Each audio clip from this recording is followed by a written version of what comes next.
dhala biraa dhaloota keessa hawaasa duratti illee waan hin taane mul'isaa jira. Bakka du'aatu osoo hin gahin hatirii qoree kora muka kora nama qaba abbuu asiin as goraa ta'a namni yoo nama ba'uu barbaade yoo gara nyaattiin jiraata. Akkam godha dhufee sii booya yookiin dhufeetiniin yeroo lubbuun jirtu si qarqaaraa mana yaalaa si keessa asii rooyii bitee yookiin dhugaa bishaan wayii sitti qaba namni waan guddaa si ooleessisani malee eega gaafa du'e muka koruu miiccuu nuuf tuqqaalee yookiin fuula hidhatee qoree koruu miti. Wala hedduu tola. Wala aktiif yaani sirriitti tola dhugumatti oma jiraati. Yeroo tokko tokko yaani bakka boo'insaatti bare ka boo'insi isaa nama kolfisuu jiraayu bakka du'aatti. Dhugaadha wallahi. Imimmaan isaatirra waa takka hin jirre ofii waa takka muu jiran. Yoo bira geesse laalte waa takka. Wallahi. Kazaraa yoo sitti kennu walanga yoo sitti kennu si laallata. Boo'itti hin jiru inni iyyaaf. Salaamu alaikum. Naam. عليكم السلام ورحمة الله وبركاته. أكم درت النجومة؟ جرة الحمد لله. عبدي كمال في هذا همزة. يعني كي يقولوا عادان كوني قدتي صدركا درامات صدركا استريمي تلفزيوني وبيني داندربوت أكا قدتو چمني رتو جاتشو كم نمالي في وجدتني biyya Oromiyaa kun kutaalee Oromiyaa irraa ijaarame gara amma baha Oromiyaa kana yoo laaltanii jiraatanii diraaman adda addaa gara baha Oromiyaa irratti xiyyeeffatu yeroo baay'ee jechuudha. Isa kana immoo aadaa orjinaala biyyarraa nuuf fiddanii baay'ee galatooma. Akkaataan isin itti dhiyeessitan immoo haala warra baratee leenjii diraamaa irratti yookiin waan adda addaa irratti leenjii fudhatee fakkaata malee waan warra TikTokii hojjetuudhaaf fi birrii ittiin funaannachuudhaaf hojjettaniif fakkaattanani baay'ee natti toltan. Sadarkaan isaa baay'ee ol guddachuu qaba. Itti xiyyeeffatee haati wanna mana kanaa siif jiraadheen du'u kan jedhu kunis asirratti isin affeeruu isiitiif haa galatoomtu. Isin immootu kanaa ol cimsaa itti deema. Yaanni isinii kenninu baay'eetu jira. Ufii immoo nu keessaa dubbataa jirtan aadaadhuma nu gadi baanee ijaan arginu miidiyaa irratti nuuf fidanii jechuudha bakka bira jiraannu samma yeroo ammaatiif waan kana ta'eef oolmaa guyyaa naannoo keessattuu ispeeshaalii naannoo Arsii keessatti namni wal godhaa jiru akkaataa jireenyaa fi jirumsaa itti dabalaatii waan namni ishee miidha jedhee irraa goru isin dhiyeessitanii keessattuu irra jaalatamaa jiraattan yoo ta'e namni amma keessa irraa gora haasa'uun barbaadu aadaa orjinaalitti isii ganamaa sana haasa'uun fedhu beekte. Isin immoo keessa buutanii jaariin irraa gajjafata isin jettu takka fa'aa argee kolfaan dhugan. Tahoolaan haqalaa takka fa'aa. Namatti toltanii jabaadha. Ababaa takka wayii. Tanii peejii. Ulfaadhu galatoomi thank you. Kanaaf jabaadha dhugaa isiniin jedha aadaa hojjetaa jirtan. Isin amma aadaa fi turizimiin Oromiyaa illee dhufee isin galmeessuu qaba. Baasaa jirtan jechuudha. Waan namni kijibaan wal godhaa jirullee ol baasaa jirtanii isinillee mul'adhaa daran irratti immoo waan namni dudubbisullee uummannis komantii isinii kenna barreeffamaanis isinii qoona isinis of change of godhaa of guddisaa kaameeraa cimaa isaa bitadhaa kaameeraa cimaa.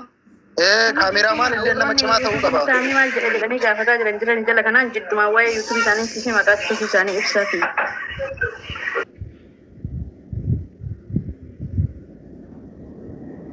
waan banameef ka isaanii TikTok isaanii dhaabbatanii Aduwaan jedha eekee. akkas. Yaanni kee baay'ee bilchaatadha. Ulfaadhu galatoomi yoo addaan si kuteera dhiifama.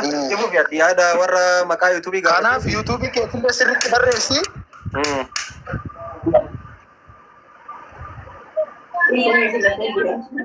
Ayyee. Warroonni yaada qabdanii. TikTok kiyya kana achiin aduwanitti wantoota barreeffamaan dubbisetu jira. Isa sanneen illee sheerii isin godha. Isinillee barattanii ta'uu danda'a. I don't know. Rakkoo inshallah nu qoodi. Akka nama kun TikTok hojjetu qofa osoo hin taane dhugaa isinii jiraan seriously wanna keessan guutuu banee keessa isa ilaalaa ture. Natti tola akka gaarii natti namatti tola hojjette waan dhugaa hojjettanii waan sirrii hojjettanii. Oor ደግሞ iftanii akka namni akka sadarkaa biyya alaatti illee akka laallamu godhuudhaaf mi wannaan kaameraan keessan kaameraamaaniin keessan nama cimaa ta'uu qaba. Wannaa qualitiin isaa haa ta'e sagalee isaas sagalee high definition ta'e fayyadama. Thank you very much. Galatooma.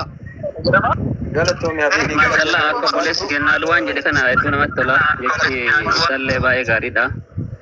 Akka gara miidiyaa gurguddaallees ta'e miidiyaa tokko tokko yaani namoonni dhuunfaadhaan qabanii jiranii sanitti illee sheer godhanii barreessinee keessan jechuudha. Akka isin affeeranis yaada hin dhiyeessinaaf inshaallah akka ol baatan jechuudha. Namni qeetti baadiyyaatti galcheetiin baadiyyaaf duuba deebiseetiin nama yaadachiisu hedduu tokko namatti tola wallaahi. Namni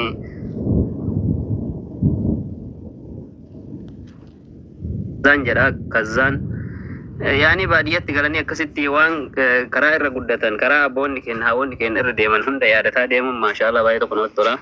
Jabaadha. Hayyee hundi keessanuu ulfaadha.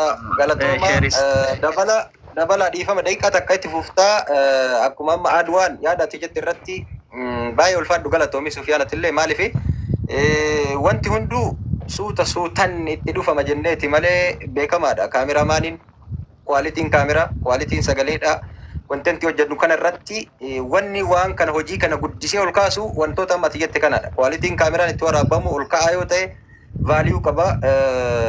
Kaameraamaaniin ogummaa itti qabu murteessaadha. Akkasumas immoo maayikiin sagalee qulqullinaan dabarsu akka namni dhufee hojii bareeda hojjette kana daran baay'ee kun inshaallah itti dhufama. Kaameraamaanii waan sidii bogammaan qabnu hojii amma hojjennu kana istaandiirra keennee bilbila anaafisiin ufii uf waraabna. Hojii amma hojjennu kana ufii uf waraabna. Abdi adaduma laal abdi dhiifama wajjiyyoon dhageesse hojiitti seene waan ta'eef adaduma namni kun deemuun kun dhufa waan ta'eef beeksisa illee jidduutti keeyyoon yadhiishi hojiitti seene. Ayyee salmatti itti aanuuf deemaara maqaa yuutuubii gaafachaa jiranii. So wanti hunduu tartiiba isaatiin deemaa nullee akkuma Adwaanii fi amma isin hundinuu yaada kennitan hanga danda'ameen jijjiiramaa deemna. Yaanni amma isin kennitan namoonni hedduun ijoollee yuunivarsiitii garaagaraa maal irraa bilbilanii bilbila achirra waan jiruuf yaada kana nu kennaa turanii gama miidiyaalee garaagaraatiitti hojiin kun ba'uu qaba ol guddachuu qaba isinillee cimsaa hojjedhaa nuun jaan yaaduma wal fakkaataa yaada nu cimsu hamilee nutti horuudha jabaadha galatooma ulfaadha.